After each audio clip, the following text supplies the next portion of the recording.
ክርስቶስ ተንሥአ እሙታን አብይ ኃይል ወስልጣን አሰሮ ለሰይጣን አግዓዞ ለአዳም ሰላም እምይእዜሰ ኮነ ፍስሐ ወሰላም።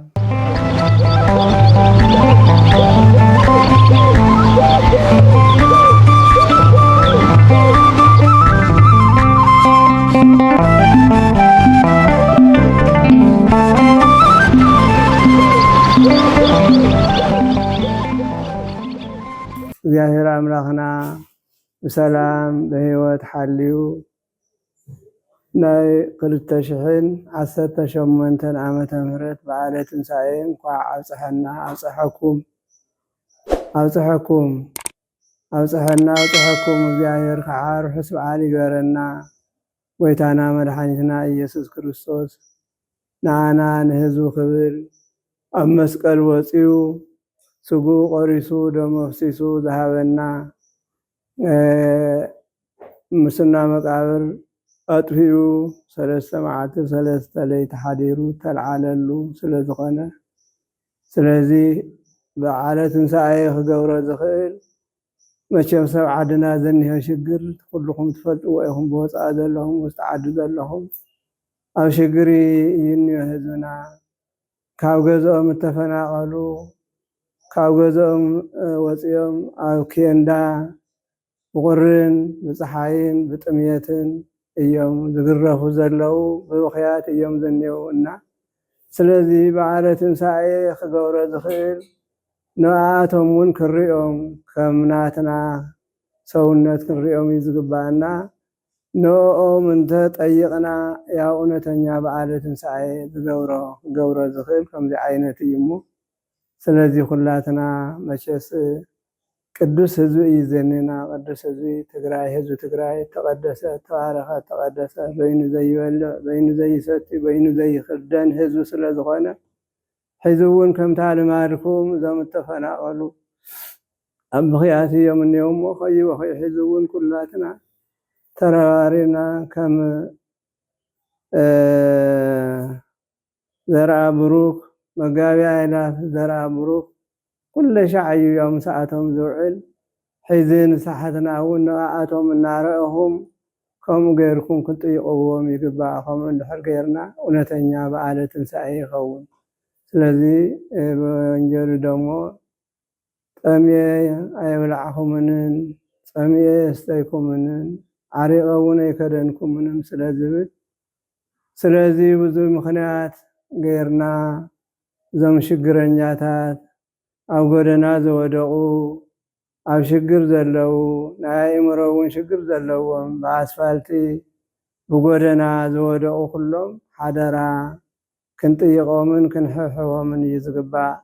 እና እግዚአብሔር አምላክ ዓድና ሰላም ንህዝብና ፍቅርን ሓድነትን ይዓድለና። ተባረኸ ተቀደሰ በዓለ ትንሣኤ ይግበረና። ርሑስ በዓል ይግበረና። እግዚአብሔር ህዝብና እውን ሰላሙ ይዓድለና። ናይ ሰላም ጎይታ ኢየሱስ ንዓለም ሁሉ ሰላሙ ይሃበና። ክቡራንን ክቡራትን ደቂ እግዚአብሔር እንኳን ዲያብሎስ ናብ ዝተኣሰረሉ አዳምን ደቂ አዳምን ነፃ ናብ ዝኾነሉ ትንሣኤ ክርስቶስ ዝተኣወጀሉ ሞት ዲያብሎስ ዝተረጋገፀሉ ዕለተ ትንሣኤ ኣብ ብርሃነ ትንሣኤ እንኳ ኣብፅሐኩም እንኳ ኣብፅሐና። ክርስቶስ ግና ካብ ሞት ተሰአ በዘይ ከዓ ናይቶም ዝሞቱ በኩሪ ትንሣኤ ኾነ። ስለዚ ከምቲ ብሓደ ሰብ ሞት ዝመፀ ከምኡ ኾነ ከምኡ ከዓ ትንሣኤ ሙታን ብሓደ ሰብ እዩ ዝመፀ። ከምቲ ኩላቶም ብኣዳም ዝሞቱ ከምኡ ድማ ኩላቶም ብክርስቶስ ሕያዋን ክኾኑ እዮም። ቀዳማይ መልእኽቲ ጳውሎስ ናብ ቆሮንቶስ ሰባት ምዕራፍ 15 ካብ ቁፅሪ 20 እስካብ 22 ክቡራንን ክቡራትን ደቂ እግዚአብሔር ሎማዓንቲ 2018 ዓመተ ምህረት መዓልቲ ትንሣኤ መዓልቲ ሰንበተ ክርስቲያን ኣብ ርሑቕን ኣብ ቀረባን ኣብ ፀበባን ኣብ መከራን ኣብ ዝተፈላለየ ክፍላት ዓለም ኣብ ዝተፈላለየ ህልውና ኣብ ዝተፈላለየ ጉስቁልና ኣብ ዝተፈላለየ ጸጋን ሃፍትን ዘሎ ክርስቲያን ዘበለ ኩሉ ተሓጒሱላ ቀሲኑላ ተረጋጊዑላ ከትውዕል ካኽብራ ዝግባእ ዓባይ ዕለት እንተሃልያ እዛ ዕለት ሰንበተ ክርስቲያን እያ። ክርስቶስ ኣምላኽና ንኣና ንደቂ ሰባት ንምድሓን ካብ ሰማያ ሰማያት ዝወረደ ዝተወለደ ኣብ ዕለተ ልደቱ ዮም ፍስሓ ኮነ በእንተ ልደቱ ለክርስቶስ ተባሂሉ ክርስቶስ ሰብ ንምድሓን ዝተወለደላ ዕለት بفصوم فصحة بفصوم حسيت كم زخبرنا يا خلو كريستوس نابز عالم زي زمصلو علامة نسميتو أنا هيوت كهب ناينا مكرا ناينا دوية ناينا قسلي وسيدو ناينا قرفات تقريفو ناينا سكلات تسقيلو ناينا تميت تميو ناينا سمئو بتغلالا نسقاويان نهاتان زقباء فردي أو العليو تفريدو ناتو هوت ناتو خبري ناتو برهان زعدلنا أملاخنا أبزعل هزيا كاموتان كلهم تفليو بجزا سلطانو بحيل ملكوتو تلاعيلو ندك مزامرتو سلام لكلكم ونخل خاتكم سلام يخون لكم إلو سلام زأوج الله علت يا زعل هزيا في الله نحن مشتشحن نحن مجتمعين 33 ዓመታት ዝኣክል ኣብ እግሪ ዲያብሎስ ኣብ መንጸፈ ደይን ኣብ መቃብር ሲኦል ዝነበሩ ኣዳምን ደቂ ኣዳምን ንሓደ ግዜ ንዘለኣለምን መከረኦም እስራቶም ኩነኔኦም ባርነቶም ኣብቂዑ በክርስቶስ ትንሳኤ በክርስቶስ ሞት ጸላኢ ዲያብሎስ ሞይቱ በክርስቶስ ሞት ጸላኢ ዲያብሎስ ተኣሲሩ በክርስቶስ ትንሳኤ አዳምን አለ ደቂ አዳምን ኮላቶም በአካለ ነፍስ ናብ ሲኦል ዝተሸጋገርሉ ዕለት እዩ ነዚውን ፋሲካ እናተባሃለ ዝኽበር ፋሲካ ማለት ምስግጋር ምሕላፍ ማለት እዩ ካብ ሞት ተሻጊሮም ሞት ረጊጾም ሞት ሓሊፎም ናብ ህይወት ዝተሰጋገርሉ አዳማውያን ደቂ ሰባት ኩላቶም እዮም ስለዚ ክብራትን ደቂ እግዚአብሔር ካብለም ጀሚሩ ናይ ሰላምታና መልክዕኳ ከመዓልካ ከመሓደርካ ዝብል መለዋወጥ ሰላምታና እኳ ዝተቀየረ እዩ ንሱውን ኣብ መእተዊና ከም ዝነገርናኩም ክርስቶስ ተንሥአ እሙታን ብዓብይ ኃይል ወስልጣን አሰሮ ለሰይጣን አጋዞ ለአዳም እናበልና ኢና ሰላምታ ንቀያየር እዚ ማለት ክርስቶስ ካብ ሙታን ብዓብይ ኃይልን ብስልጣኑን ተላዒሉ እንትላዓል ድማ ነዲያብሎስ አሲርዎ نأدام نسعى أوصيه أزين دحر كنا سلام أمي إزياس يكون في الصحة والسلام كاوز ساعات كاوز زين دحر فصم سلاميو فصم تحقاسيو فصم حسيتيو بحد سبب بيلو موت ناوز عالم زي كم زي مسا كله بحد سبب أبيلو دما موت كاوز عالم زي توجدو بأدام كلاتنا مويتنا بأدام كلاتنا تواردنا بأدامن بهوانن كلاتنا غوسا قلنا نيرنا بداغماي አዳም በክርስቶስ አብልና ድማ ኮላትና ትንሳኤና ዝበሰረሉ ሰላምና ዘወጀሉ ክብርና ዝዕደለሉ ብርሃን ንጎናጸለፈሉ ናይ ሰላምን ናይ ክብርን ናይ ፍሳህን ናይ ሐሴትን በዓልዩ ዝበዓልዚ እዚ እንድሕር ኮነ ዝበዓልዚ ብሕብረት እዚ በዓልዚ ብፍቅሪ እዚ በዓልዚ ብሰላም እዚ በዓልዚ ትንሳኤ ሙታን በመሕሳብ ሰማያዊ ዓደና በመንፋቅ ናይ ክርስቶስ ስጋን ደምን በመቀበል ከነብዕሎ ይግባእ በዓል ትንሳኤ ናይ ኩላው ህዝበ ክርስቲያን በዓል እዩ በዓል ትንሳኤ ናይ ክብሪ በዓል እዩ በዓል ትንሳኤ ናይ ብርሃን በዓል እዩ ስለዚ ኣብ ሰዓዚ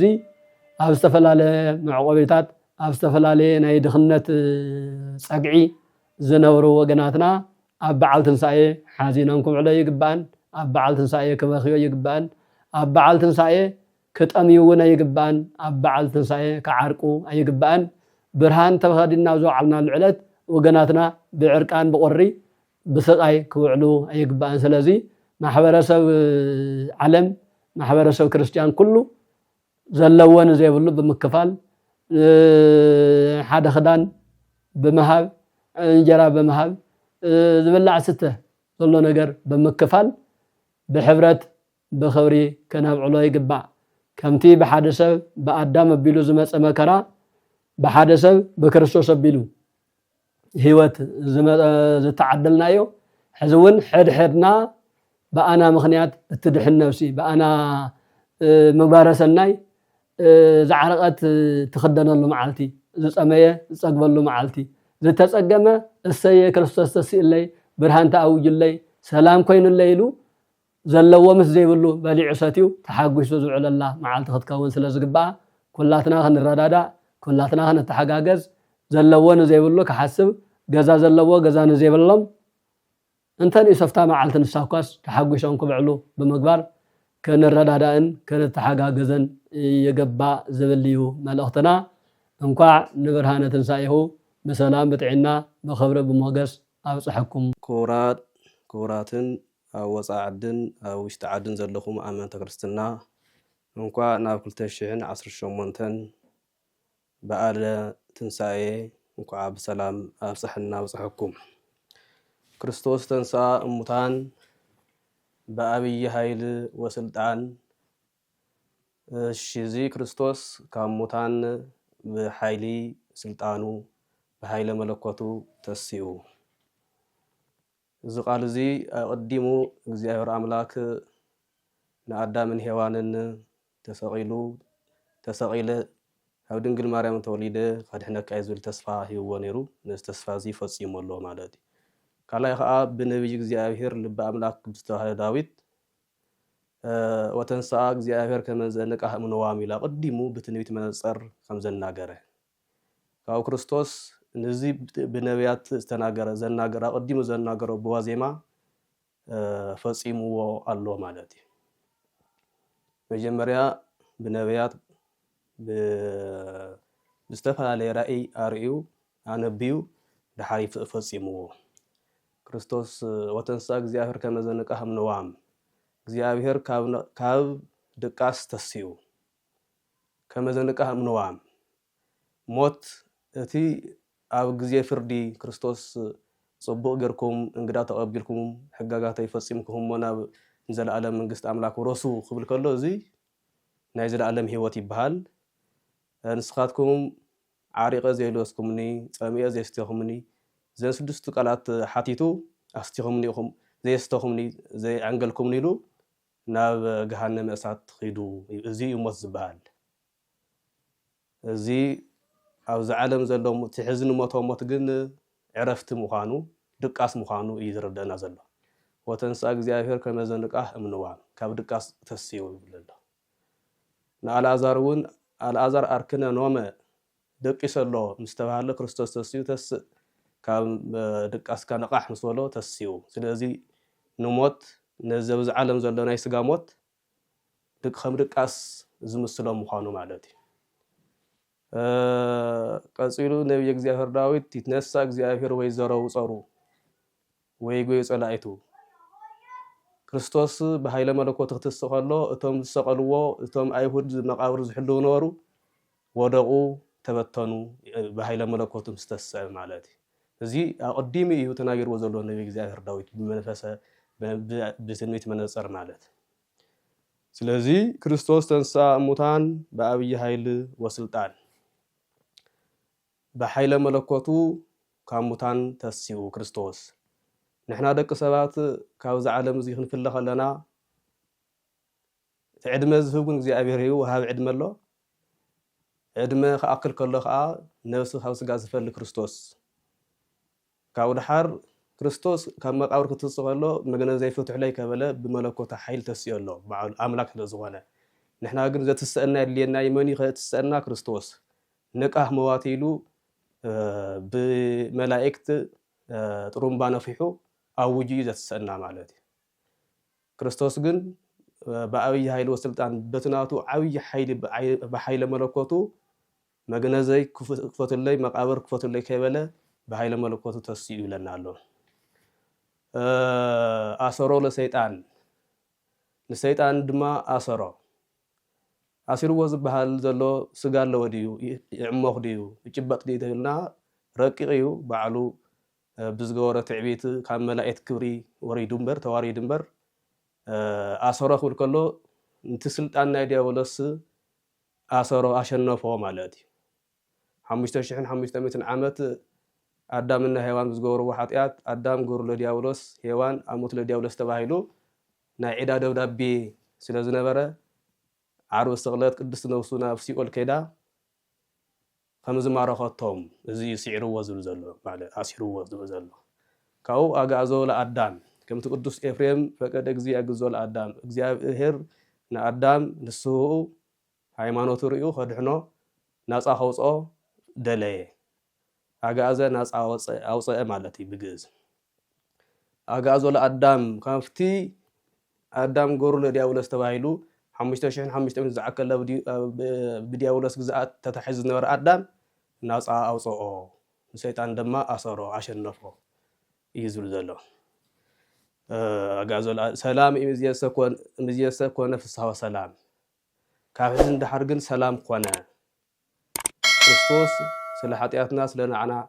ሓጢኣት ማንም ምስ እግዚኣብሔር ዘተዓረቕ ሰብ ተሳኢሉ ነይሩ ንፁህ ሰብ ተሳኢሉ ስለ ዝነበረ ካብ ድንግል ማርያም ጥንቲ ኣቡሶ ዘይብላ ገይሩ ለልየ ብኢድየ ለሃኩ ዋይሉ ክርስቶስ ኩሉ ይከኣለ እዩ ንፅህቲ ገይሩ ክትውለድ ከም ዝገበረ ካብኡ ደሞ 5500 ዓመት ምስ ኣኸለ ደሞ ካብ ድንግል ማርያም ስጋ ተዋሂዱ ከም ዘድሕነና ሰላም ከም ዝገበረኒ ዝዓለም ማለት እዩ ካብ 5500 ኣብ ሲኦል ካብ ምእታው ናፃ ምውፃእ ማለት እዚ ሰላም ማለት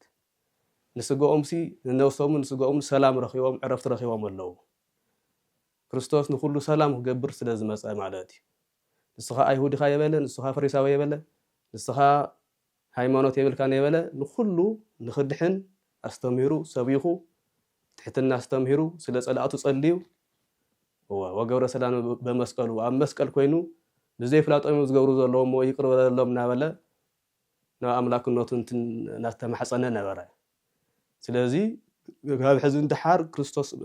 ምስተስአ ተሰቂሉ ብደሙ ስጉ ቆሪሱ ደሙ ፍሲሱ ንዓለም ሰላም ከም ዝሰበኸ ይዝየሰ ሰላም ኮነ ፍስሓ ወሰላም ዝብል ዘሎ ሕዚ እዚ ሰላም እዚ ክርስቶስ ብኣርኣያ እግዚኣብሔር ተፈጥረ ሰብ ሰላም ንኸውን ሓጢኣት ዘይብሉ ፈጣሪ ናይና ስጋ ደካማ ስጋ ለቢሱ ተዋሂዱ ኣብ መስቀል ኣብ ቀራንዮ ዝወዓለ ንዓለም ሰላም ንምግባር ማለት እዩ ዓለም ኩሉ እግዚኣብሔር ንኽተል ሃይማኖት ንኽሕዝ ንምግባር ጥራሕ ዝባኑ ፈጣሪ ዝኣክል ሽዑ እኳ ፀሓይን ወርሕን ከዋኽብትን ከም ዝመስከሩ ንሱ ዝፈጠሮም ግእዛን ዘለዎም ሰባት ኣይሁድ ግን ስቀሎ ግረፎ ክብሉ ከለዉ ጥራሕ ዝባኑ ክስቀልዎ ከለዉ ብርሃናት ንዝፈጥር ኣምላክ ሰማይና ምድሪ ዝፈጠረ ኣምላክ ጥራሕ ዝባኑ ክገርፍዎ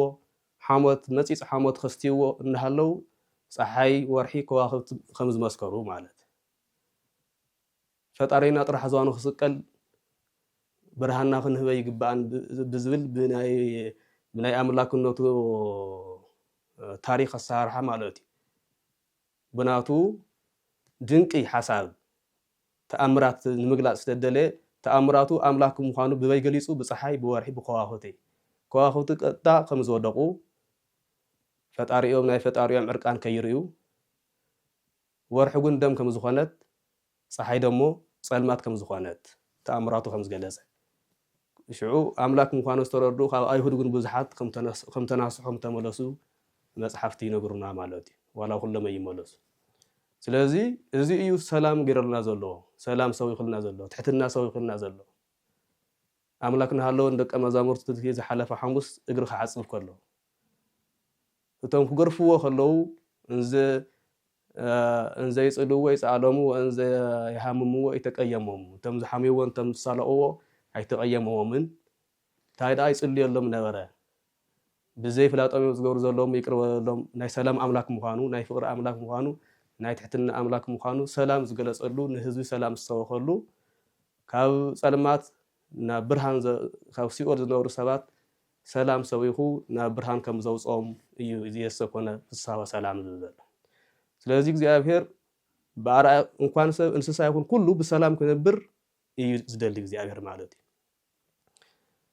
ባሪያ እግዚአብሔር ተፈጥረ ሰብ በሰላም አትዩ በሰላም ክወፅእ ዝደሊ ፈጣሪ ከም ዝገበሩ ሰላም ሰው ይኹን ናሃለወ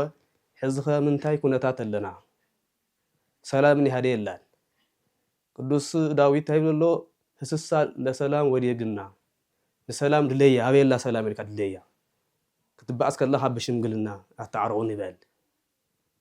ህስሳ ለሰላም ዝደለኻያ ምስረኸብካያ ምስተሸማገልካ ምስተዓረቅካ ድማ ዲግና ሰዓባ ታፍቅር ንስኻ መይሳ በባእሲ ጽልእ ከይትመጽእ ተኸታተላ ኢሉ እግዚአብሔር ኣብ ዳዊት ሓዲሮስቶም ይርና ስለ ሰላም ማለት ክደልያ ከም ዘለካ ክስዕብ ምስረኸብካያ ግን ከይትለቃ ስለዚ ንሰላም ዝጸልእ ጸላእ ሰናይ ስለ ዝኾነ ኣብ ሰብ ሓዲሩ ከባእሲ ይኽእል እዩ ግን ፀሓይቲ ዓረበ ምትዕራቕ ምርዳእ ተልዩ ምሽምጋል ተልዩ እስሩ ቤት የለን ብምድሪ ግን እስሩ ቤት የለን ብሰማይ ግን ገሃነመ እሳት የለን ማለት እዩ ኣብዚ ናሃለና ምስ ኣምላኽና ንዕረቕ ዘለና ምስ ክንዕረቕ ተኮይንና ምስ ኣምላኽ ደሞ መጀመርያ እንተምኡ ዘለው ዘቐየምኩሞም ይቕረበልና በልዎም ካብኡ ከዓ ኣነ ግን ክሓድገልኩም እየ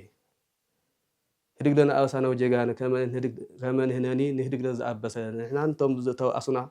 ክንገድፈሎም ክንዕረቖም ንስኻ ግን ሕደገልና ምእንታ ክንብል መጀመርያ ኣብ ምድሪ ሰላም ምስ ጎረቤትኩም ምስ ኩሉ ሰላም ክንኮን ከም ዘለና እዩ ዘምህረና ዘሎ ሕዚ ሰላም ኣሎ ዶ የለን እንተኢልና ከም ትርእይዎ ዘለኹም እዩ ሰላም ተዝህሉ ምእመናንና ቤተክርስትያን ቁርባን ክቕበሉ ለይቲ ተኣምር ሰሚዖም ኪዳን ሰሚዖም ቁርባን ክቕበሉ ነይሮም ይሓስቡ ግን ከይኸዱ ኣብ መገዲ ፀኒሕካ ሃንጊ ዝበሃል እኒሄ ነንባዕልኻ ሓውና ሓው መቸም ኩልና ደቂ ኣዳምና ሔዋንና ኣብ መገዲ ፀኒሕካ ሞባይል ምሕዳግ ብኻራ ምውቃዕ ታይ ማለት እዩ ካብኡ ኣማኒ ኦርቶዶክስ ለይቲ ከይዱ ኪዳን ከይሰምዕ ምስ ወግሕ ቤተክርስትያን ይመፅእ ከመይ ገይሩ ቆርብ ኪዳን ይሰማዕኹን ተኣምር ይሰማዕኹን ተባሂሉ ካብ ቁርባን ይርሕቕ ኣለዎ ስለዚ ሰላም ስለ ዘይንደልያ ዘለና ማለት እዩ እንድሕር መገዲ ኮይንካ ሞባይል ትሕድግ ኮይንካ መገዲ ኮይንካ ቤተክርስትያን ዝኸዱ ካህናት እንድሕር ተወቅዕ ኮይንካ ታ ሰላም ካባኻ ትኸይደ ተሃድመላ ማለት እዩ ኣይሰዓብካያን ከምቲ ነቢይ እግዚኣብሔር ዳዊት ዝበሎ ሰላም ስለዘየለ እዮም ተፈናቀልትና ኣብ ቸንዳ ኮይኖም ትንሳኤ ከኽብሩ ነይሩ ሕዚ ማለት እዩ ካሊእ በጊዕ ርእሲ በጊዕ ገዘሎ ዝጾመን ዘይጾመን በጊዕ ገዘሎ ሕዚ ገና ይቀዳደመሎ ደርሆ ዲ ተፈላለየ ገዘሎ ንሳቶም ከዓ ኣብታ ቸንዳ ኮይኖም እዮም ከኽብሩ ማለት እዩ ን5 ዓመት ን6 ዓመት መስለኒ ሕዚ ኣብ ቸንዳ ኮይኖም ከኽብሩ ከለዉ ይሕሰብዎ ንሕና እውን እንታይ ክንገብር ኣለና ቅድሚያ ንዓኣቶም ካብታ ዘለትና ካብ ክዳን ይኹን ፃዕዳ ክዳን ኩሉ ትንሳኤ ፃዕዳ ዘለዎ ፃዕዳ ተኸይኑ ንኽውዕል እዩ ዘይብሉ ከዓ እንታይ ክግብር እዩ ፃዕዳ እንድሕር ዘይብሉ ሕዚ ከመይ ገይረ ኩሉ ፃዕዳ ተኸይኑ ከመይ ገይረ ቤተክርስትያን ከይድ ክብል እዩ እቲ ዘይብሉ ካብ ቤተክርስትያን ኣብ ገዝኡ ይስከፍ ከመይ ለበይነይ ሕማቕ ክዳን ክኽደን ክብል ይኽእል ግን ኩልና ዘለና ካብቲ ዘለና ፃዕዳ ክነካፍሎም ፃዕዳ ልብሲ ካብቲ ዘለና ቅርሺ ክንሕግዞም ካብቲ በጊዕ ዝገዛናዮ መቒልና ክንዎም እዚ እውን ይዓንቶ እንግዳ ኮይነ ዘይተቐበልኩምኒ ፀሚአ ዘየስተኹምኒ ዓሪቐ ዘየልበስኩምኒ ስለዚ ርጉማን ኢኹም ንስኻትኩም ቅድሚ ዓለም ዝተዘጋጀወ ገሃነመ እሳት ኣሎ እተው ከይብለና ምእንታን ኣብዚኣና ክንሰርሕ ዘለና ማለት እዩ መዓዝ ሪእናካ ክብል እዮም መዓዝ ሪእናካ መዓዝ ክብል እዮም ትኽክል እዩ ንዓይ ዋላይ ተብልዕኒ ነቶም ኣብ ቸንዳ ተፈናቒሎም ዘለው ተብሊዕኹሞም ንዓይ ዘብልዕኹሞም ንዓይ ዝኣንገድኩምኒ ማለት እዩ እቶም ኣብ ጎደና ወዲቖም ዘለው እግሪ ዘይብሎም ዓይኒ ዘይብሎም ንዓቶም ድሕር ኣልዩስኩሞን ድሕር ኣብሊዕኹሞም ዳርጋ ኣነ ዘብልዕኹ ማለት እዩ ስለዚ ክርስቶስ ከም ነብሱ ከም ባዕሉ ገሪኡ ዝፈትወና ማለት እዩ ንዓይ ዳርጋ ዘብልዕኹም እንተኢሉ ከም ባዕሉ ስለዝፈትወና እንዲያው ካብ ባዕሉ ንላዕሊ ፈቲና ኣሎ ማለት ከምኡስ ካብ ባዕሉ ንላዕሊ ስለዝፈትወና እዩ ሓጢኣት ዘይብሉ ብሰንኪ ናይና ሓጢኣት ጥራሕ ዝዋኑ ፈጣሪ ዝኣክል ኣብ ቀራንዮ ዝተገረፈ ዝተሰቐለ ስለዚ ትንሳኤ ክነኽብር ከለና ዝተሸገሩ ወገናት ቅድሚያ እቶም ዓዶም ኣብ ጥዑም ንሰብ ዘስተኣናግሩ ዝነበሩ ንባዕሎም ኮይኖም ንሰብ ዝሕግዙ ዝነበሩ ካብ ምዕራብ ዝተፈናቐሉ ካብቲ ፅቡቕ ዓዲ ዝተፈናቐሉ 6 ዓመት ኣብዚ ቸንዳ ዘለው ቅድሚያ ንዓቶም ምርዳእ ቀፂሉ በየኸተሙ ዘለው እግሪ ዘይብሎም ኢድ ዘይብሎም ዓይኒ ዘይብሎም ኣብ ጎደና ዘለው ክነካፍል ከም ዘለና በሊና ክንበልዕ ይብልናን ሓደራ ይብል ከም ኣባታዊ መልእኽተይ ማለት እዩ ካብኡ እዚ ግን መፍትሒ ኾነን ናይ ተፈናቐል እዚ ንግዚኡ ለቁመተ ስጋ ዝኣክል ሓግዝዎም ንብል ኣለና እምበር ንዓቶም እዚ የዕግቦምን ንሶም ዝደልይዋ ናብ ገዛና ናይ ልመና ቅርሺ ናይ ልመና ምግቢ ናይ ልመና ክዳን ሸርቺና ኣሎ ዓርስ ከይድና ኣብ መረበትና ተመለስና ንባዕልና ኮይና ንሰብ ክንከውን ንቤተ ክርስቲያን ክንሕግዝ ሙሉስና ኣታሓተኦም ማለት እዩ እዚ መፍትሒ ተሓግዝዎም ዝሉ ዘለኹ ንግዚኡ ለቁመተ ስጋ ንግዚኡ ሽግር ንምፍታሕ እምበር ዋና ዘላቒ መፍትሒ ናብ መረበቶም ንምምላስ እዩ ኣብዚ ከዓ ዝመለከተኩም ናይ መንግስቲ ኣካላት በቲ ውዕል ፕሪቶሪያ መሰረት ውዕል ማለት ቃል ኪዳን መሓላ እዩ ኣይጥለምን ክርስቶስ 5500 ዓመት ምስ ኣኸለ ካብ ድንግል ማርያም ተወሊደ ከድሕነካ እየ ምስ በለ ታቃሉ ኣይረሳዓን ቀጥታ እግዚአብሔር መሓለ እግዚአብሔር ወእይ የስሃይና ስሓን ቀጥታ እዩ ዝትግበር ማለት እዩ ንሕና እውን ናቱ ኣምሳል ብኣርኣዩ ተፈጠርና ስለዝኾንና هو ህዝብና ምንታይ ንሄልና ክንሓስብ ኣለና ኣምንታይ ንህዝብና ንሕና ምንታይ ንየና ንሱ ከምንታይ ኣሎ በኣርኣያ እግዚአብሔር ተፈጠረ ሰብ ክቡር እዩ ኣምንታይ ንሄ ኢልና ፀኒሕና ብፈጣሪ ሰብ ንጥየቕ ደጊም ይኣኽለኩም 6 ዓመት ዝኣክል እኳ እግዚአብሔር ጽኒዕኩም ይኣኽለኩም ንዕተመለሱ ክንብሎም ኣለና ማለት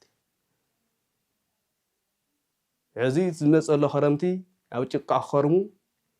ብጣዕሚ ዘሕዝን ክምለሱ ኣለዎም ከም ቤተክርስቲያን ወኪልና ንናገር ኣለና ማለት እዩ ተዋና መፍትሒ ሲ ተፈናቐል በትውዕል ፕሪቶሪያ ናብ ዓዶም ንምላሶም ተዋና መፍትሒ ይኽብል ስለዚ ኩለኹም ትንሳኤ ክነኽብር ከለና ኩለና ጽጉማን ብምርዳእ ዝተሸገሩ ብምሕጋዝ ካብኡ ከዓ ኩለና ቤተክርስቲያን ዝኸኣለ ክቐርብ ከም ዘለዎ ዘይከኣለ ድማ ታዘለቶ ጻዕዳ ለቢሱ ወይ ድማ ታዘለቶ ሓፂቡ ቤተክርስቲያኑ ክሓድር ከም ዘለዎ ካብ ናይ ትንሳኤ ክርስቶስ ዝዓቢ በዓል ስለዘየለ ኩለና ኣብ ቤተክርስቲያን ክንሓድር ኣለና ሓደ ሰባት እግዚኣብሔር ዘይዓድሎም ድማ እንታይ እዮም ገብሩ ሕዚ ናብ ጭፈራ እዮም ክቋፀሩ ኣማኑ እዚ ቤተክርስቲያን ይቅድስ ገሊኡ እግዚኣብሔር ዘይዓድሎ ኣብ ምንታይ ይኸይድ ኣሎ ናብ ጭፈራ በዓል መፅያ ኣላ ቢራ ምሕዳር በቲ ቅርሺ ምጥፋእ በዚ እውን ሰኺርካ ንሰብ ምብኣስ በዓል ክነኽብር ከለና ሲ ዝተሸገሩ ብምርዳእን ዝክር ብምዝካርን ክነኽብሮ ቃል እግዚአብሔር ብምስማዕ ስብከተ ወንጌል ብምስማዕ ክነኽብሮ ከም ዘለና ዝተባእሰ ብምትዕራቕ ዝተኣሰረ ከይድካ ምርኣይ ዝተሓዚዝካ ብዓቕምኻ ምርኣይ እዚ በዓል ኣከባብራ ማለት ነበር በዓል ትንሳኤ እሞ ናብ ሆቴል እዚ ንሕለፍ ኣው ንራኸብ ዝበሃል ጌጋ እዩ ማለት እዩ ቅዱሳት በዓላት ብንጽህና ኮይንካ ብፍቅሪ ሰላም ኮይንካ ቃል እግዚአብሔር ብምስማዕ ብምዝማር መዝሙርና ዘመካ እተኽብሮ በዓል እዩ ማለት እዩ ስለዚ ከምዚ ጌርና ኢና ክነኽብሮ ዘለና ኢና መልእኽትና ነመሓልፍ ኣለና ማለት እዩ እዚ ቅዱስ ያሬድ ክዝምር ከሎ ኣብ ትንሳኤ መዝሙሩ ይትፌሳ ሰማይ ወታሰይ ምድሪ ብናይ ክርስቶስ ትንሳኤ ሰማይ ይሕጎስ ሰማይ ክብል ከሎ ኣብ ሰማይ ዘሎ መላእክቲ ይሕጎሱ ንኣዳም ናፃ ኣውፅኡ ካብ ሲኦል ኣውፅኡ ብሃይለ መለኮት ተስኡ ኢሎም ይዝምሩ ትንሳኤ ክዘምሩ መላእክቲ ኣብ ሰማይ ወኩሉ ፀወ ገዳም መላእክት ብቻ ኮን ሰብ ባዚ ፀወ ገዳም ክብል ከሎ ቶም እፀዋት እውን የመስግኑ ንሕና ብዘይርኦ ቋንቋ ከመስግኑ ይኽእሉ ማለት እዩ ደሞ ተርእዩ እዮም ኣይባነ ቢታንያ ከም ዘመስገንዎ ኢየሩሳሌም ክኸድ ከሎ ወትታሰይ ምድሪ ትሕጎስ ማለት ምድሪ ክበሃል ከሎ ኣብኡ ዘለው ደቂቃ ኣዳም ማለት እዩ ንሕና ማለት ኢና ንሕጎስ ተስኢልና ንኣዳም ናፃ ኣውፅዎ ንዓና ናፃ ኣውፅና ብምባል ካብቲ ብዘርኢ ዝመሓለፍ ነበረ ናይ መርገም ሓጢኣት ብዘርኢ ከይመሓለፍ ከም ዝደመሰሰልና ማለት እዩ ንሕና ንጥይቕ ሕዚ ዕለት ብንገብሮ ሓጢኣት ንግልና ንጥይቕ እምበር እቲ ብኣዳምን ሔዋን ዝገብርዎ ሓጢኣት ብዘርኢ ዝመሓለፍ ነበረ ኣውቂዑ ኣሎ ማለት እዩ ወምድሪ ንትገብር ፋሲካ ምድሪ ደሞ ፋሲካ ትገብር በዓል ተኽብር ትንሳኤ ተኽብር ተሓፂባ በደመ ክርስቶስ ብናይ ክርስቶስ ደም ካብ ሓጢኣት ስለተሓፀበት كحاتيات ناس أصل زوجت تاي مدر تجبر فاسيكا مدر بحال كله نحنا هزو كريستيان مؤمنان أرثوذكس تختلتي مالت جبر سلامنا جبرت كهنات ناس أوعت بعال تجبر مالتي تحاسيبا بدم كريستوس بناي كريستوس دم تحاسيبا كله كاب حاتيات قراني خوينو دم مفسيسو سجو قوريسو حاتيات ناس للدمسسه كاب حاتيات ناس أوصيا تحاسيبا مالتي لذي كلهم وصع عد زلهم وشت عد زلهم أمنتي أرثوذكس توحدو أمنت كريستنا هيمانوت نكوا صحكم خمزينا عامة ما خمزي بسلام طعنا هيو سلام هيو حزبنا تفانقيلهم زلونا مربتهم تمليسهم نخل عالم سلام غيرو خمزي غيرنا نخبر يقبرنا وسبحان الله እግዚአብሔር ወለወላዲቱ ድንግል ወለመስቀሉ ክቡር